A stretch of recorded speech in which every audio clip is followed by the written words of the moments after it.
Sa iba pang balita, oral arguments kaugnay sa kontrobersyal na dagdag singil sa kuryente na umaabot ng 4 piso at 15 sentimos kada kilowatt-hour umani ng negatibong reaksyon mula sa iba't ibang sektor. Joseph Parafina.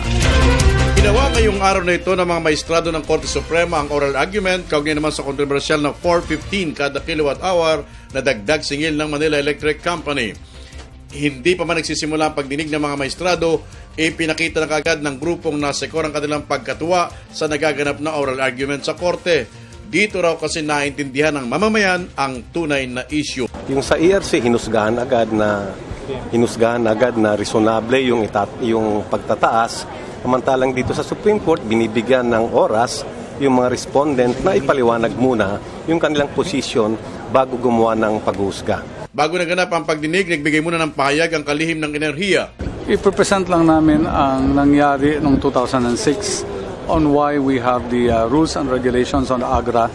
Okay, basically yun lang ang presentation ng DOE jointly with ERC to be presented by OSG. 14 na mga maestrado ang present sa nasabing pagtitipon na matamang nakikinig sa mga naglalahad. Ayon kay Assistant Solicitor General Visa San Vicente, hindi nilabag ng ERC ang batas sapagkat tatakda ng presyo ng kuryente. At hindi naman ang pagbabantay ng mga otoridad sa pangatlong araw na ito ng oral argument sa Korte Suprema. Ito'y dahil sa banta ng ilang grupong patitindihin panlalo ang kanilang protesta sa labas ng kataas-taas ng hukuman.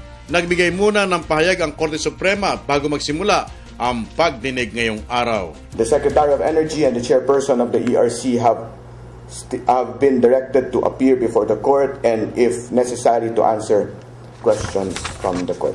Para sa Telebisyon ng Bayan, Joseph Parapina.